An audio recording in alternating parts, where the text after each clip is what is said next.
أعوذ بالله من الشيطان الرجيم. بسم الله الرحمن الرحيم. ألف لام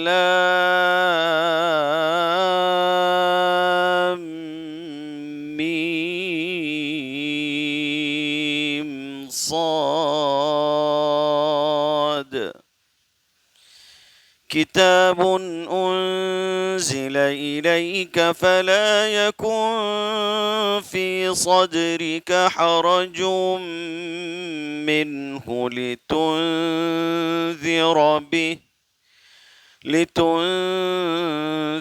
به وذكرى للمؤمنين.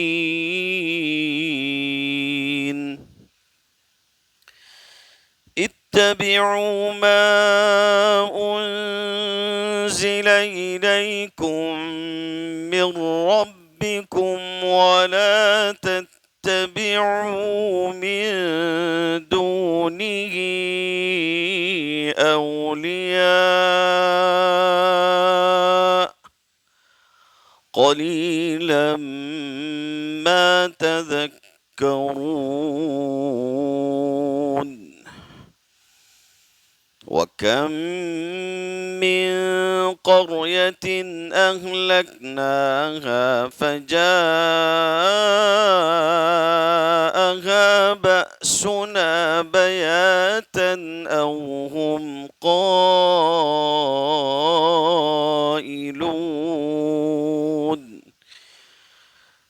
فما كان دعواهم إذ جاءهم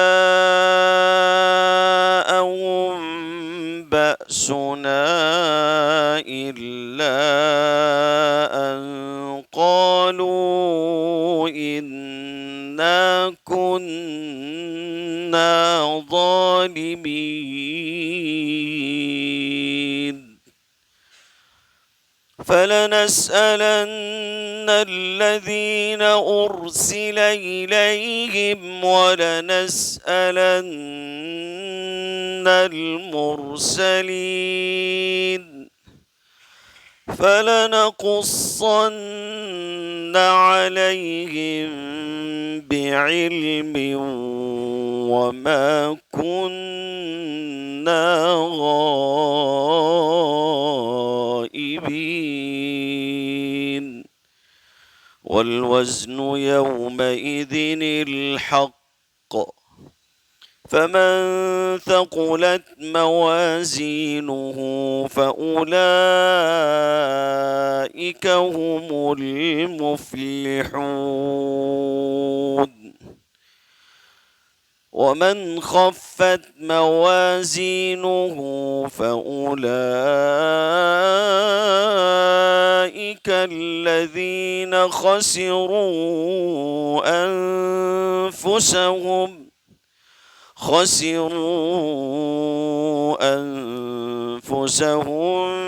بما كانوا بآياتنا يظلمون.